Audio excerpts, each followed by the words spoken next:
Virtual Vacations, a smarter travel media podcast. On this episode, we invite you to close your eyes, leave your bags unpacked, and join us on a relaxing walk through Paris.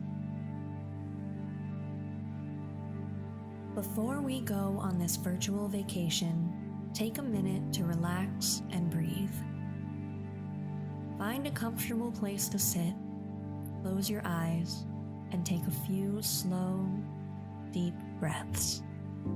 Feeling the inhale, the slight pause as the inhale turns to exhale, and then following the exhale to where it turns again into an inhale.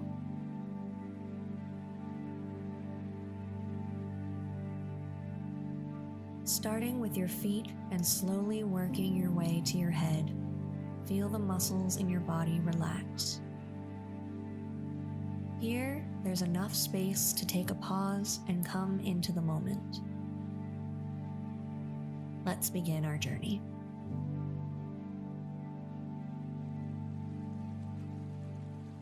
Welcome to springtime in Paris. Let's go for a walk. It's late afternoon. A storm has just passed, leaving the city sparkling and the blue sky punctuated by puffy clouds. The trees are clad in blush-colored blossoms and tiny spring leaves, and the air is fresh and cool. You're on the left bank of the Seine River, standing in a tiny park that most people miss as they wander by. The square René Viviani has everything you expect in a Paris park. Groomed paths, a fountain, beds of colorful flowers, and benches where people stop to rest and admire the view. But it's also home to a few unusual and special things. Dotting the park are bits of worn, intricately carved stone, the remnants of a 19th century restoration of Notre Dame, which sits within view just across the river. This small park is also home to the oldest tree in Paris. You walk over to this 400-year-old locust tree, look up at its ancient branches, marveling at the way it rests on concrete posts now, but continues to grow and thrive. It's time to continue the walk, so walk out of the park via the wrought iron gates and make your way along the quay, admiring the view of Notre Dame. From here, you can see the flying buttresses and the restoration, but your destination is a cafe on the right bank, so you continue on, skirting the Ile de la Cité by walking along the bridge at its far edge. There are no crowds here, just a few people, like you, walking through the garden-like setting of the island's border. A few boats float lazily by, and it isn't long before you turn to cross onto the Ile Saint-Louis, taking in the sight of the two islands and both the right and the left bank of Paris, simply by standing still for a moment and turning in a slow circle. You continue your way, crossing the bridge and stepping onto the Ile Saint-Louis.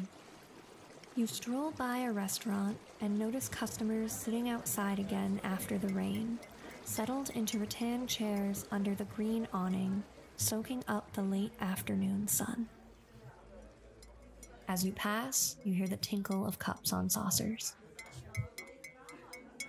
Follow the narrow Rue Saint-Louis-en-Lille, where the apartment buildings create a stately canyon.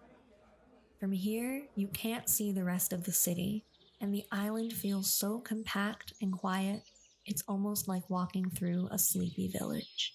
Even the sounds are dampened by the buildings around you. For a moment, you hear only birds and the occasional faraway sounding car. You slow down here, savoring a peaceful moment in the heart of this busy city, just enjoying being here in Paris on a walk on a beautiful day.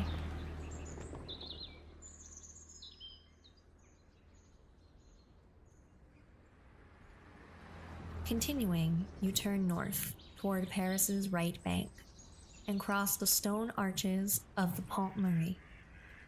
You walk partway over the bridge, skirting the occasional puddle that reflects back the sky, and then pause and look out at the Seine. The river flows under you, shepherding sightseeing boats and barges along its waters, and creating a wide, open space that allows you to get a view of the ornate buildings bordering the river all the way to the horizon.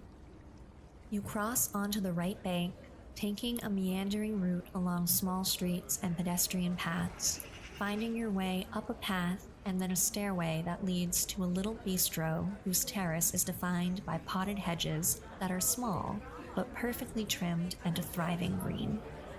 The smell of roasted chicken and frites floats in the air. A church looms up ahead on the left, and as you pass, you notice the door is propped open. You hear someone practicing the organ.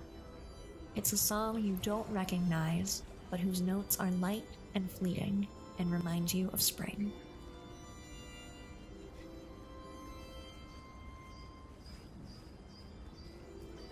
Up ahead, you watch as a laughing cluster of students cross the street and then turn a corner and disappear into the walled garden of a school.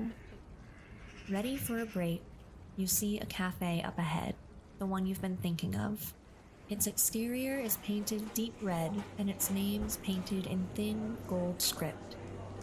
There are a few tables outside and a cozy interior.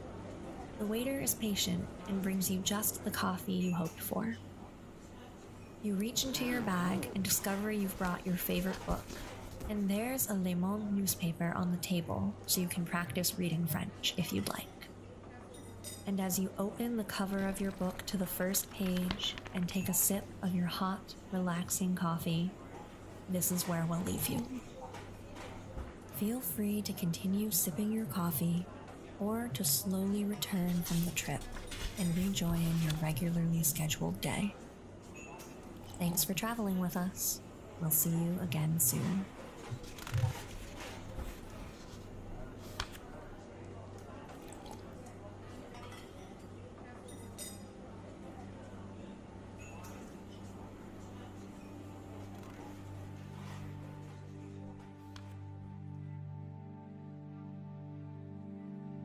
Virtual Vacations is a Smarter Travel Media podcast.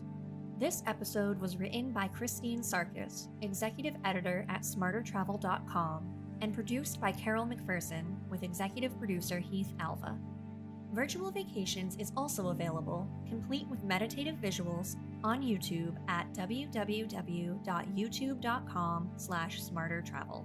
This episode was sponsored by Jetsetter, the stylish traveler's ultimate muse and an insider source for everything you need to live a jet-setting lifestyle. To learn more, visit them online at www.jetsetter.com or find them on YouTube at Jetsetter.